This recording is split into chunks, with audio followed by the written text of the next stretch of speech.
Waalaikumsalam, silakan Permisi, Ibu. duduk. Selamat datang Amel. Bagaimana kabar Amel hari ini? Kabar saya tidak begitu baik, Ibu. Mm. Saya sangat merasakan stres akhir-akhir ini. Saya mengerti apa yang membuat kamu merasa cemas dan stres. Eh, Sebenarnya, Bu, saya merasa sangat tertekan di tempat kerja saya. Bos saya selalu menuntut hasil yang sempurna, dan saya merasa tidak pernah cukup baik, Ibu. Itu mungkin pasti sangat sulit bagi Amel ya. Mungkin Amel merasa standar yang diberikan terlalu tinggi dan itu membuat Amel merasa cukup tidak baik ya. Iya, benar sekali, Bu. Saya takut membuat kesalahan karena saya tidak mau bos saya merasa marah atau kecewa. Baik, mungkin saya bisa melihat betapa beratnya tekanan yang kamu rasakan. Jadi mari kita coba gunakan teknik kognitif reframing untuk melihat situasi dan perspektif yang berbeda.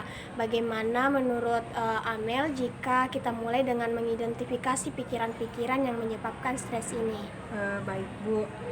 Salah satunya tuh pikiran yang sering muncul adalah kalau saya itu harus sempurna. Jika tidak, bos saya akan marah dan saya bisa saja kehilangan pekerjaan saya.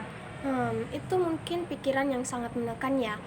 Mari kita coba uji kebenaran dari pikiran ini. Menurut Amel, apakah selalu benar bahwa kamu harus sempurna di dalam setiap hal? Mungkin tidak selalu benar, Bu, tapi rasanya seperti itu. Oke, mari kita pertimbangkan bukti yang ada. Apakah pernah ada momen di mana Amel membuat kesalahan dan bos kamu mungkin tidak marah atau kamu tidak kehilangan pekerjaan? Iya, Bu, ada beberapa kali saya membuat kesalahan kecil dan bos saya masih memberikan kesempatan untuk memperbaiki. Itu mungkin contoh yang bagus ya. Dari pengalaman ini, apa yang bisa kita simpulkan tentang anggapan bahwa kamu harus sempurna agar tidak mengalami konsekuensi negatif? Mungkin saya tidak harus selalu sempurna. Ya. Bos saya masih memberikan kesempatan kedua dan itu tidak selalu berakhir buruk, Bu. Bagus sekali. Sekarang mari kita coba mengubah pikiran awal tadi menjadi sesuatu yang lebih realistis dan positif. Bagaimana jika kita mengatakan saya berusaha untuk melakukan yang terbaik dan kesalahan adalah bagian dari proses belajar. Bos saya memberikan kesempatan untuk memperbaiki jika saya membuat kesalahan. Ya, itu lebih masuk akal dan tidak terlalu menekan, Bu. Bagus. Bagaimana perasaan kamu sekarang setelah melihat situasi ini dari perspektif yang baru? Saya merasa sedikit lebih tenang, Bu. Saya merasa sadar bahwa saya tidak harus sempurna dan masih ada ruang untuk belajar dan berkembang. Itu kemajuan yang baik, Amel. Jadi reframing pikiran negatif seperti ini bisa membantu mengurangi stres dan kecemasan. Apakah ada pikiran yang lain jika yang ingin dibahas dengan teknik yang sama? Mungkin seperti ini, Bu. Kadang saya berpikir saya tidak akan pernah bisa menyelesaikan tugas ini tepat waktu. Baik, mari kita uji pikiran itu. Apakah ada bukti yang mendukung atau bertentangan dengan pikiran yang ini?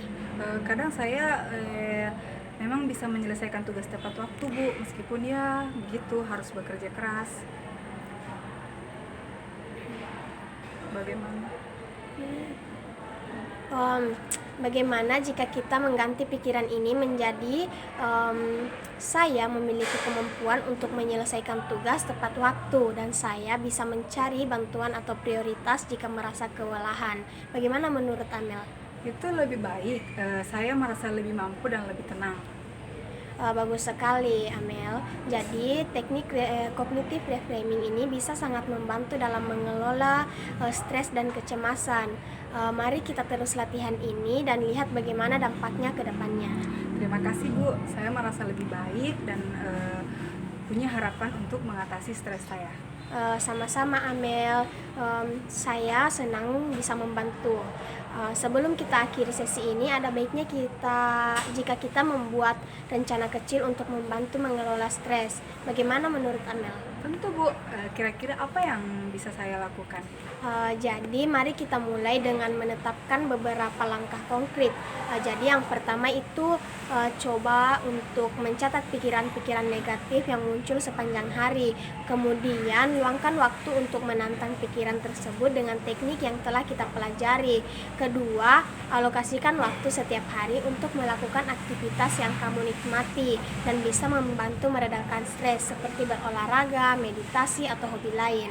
Oke Ibu, saya akan mencoba itu semua, menentang pikiran negatif dan melakukan aktivitas relaksasi.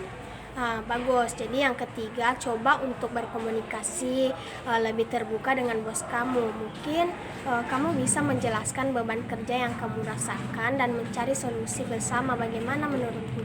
Ehm, saya merasa itu bisa membantu. Saya akan mencoba berbicara dengan bos saya dan melihat apakah ada cara untuk mengelola beban kerja dengan cara lebih baik. Bagus. Langkah-langkah ini akan membantu kamu lebih proaktif dan dalam mengelola stres. Jangan ragu untuk kembali dan membicarakan perkembangan kamu atau jika ada hal lain yang ingin kamu diskusikan. Terima kasih banyak Ibu. Saya merasa lebih siap menghadapi tantangan di tempat kerja saya sekarang. Senang mendengarnya, Amel. Saya percaya kamu memiliki kemampuan untuk mengatasi ini. Sampai jumpa di sesi berikutnya dan semoga kamu mendapatkan hari yang lebih baik. Sampai jumpa juga Ibu. Terima kasih sekali lagi. Iya. Permisi. Hati-hati.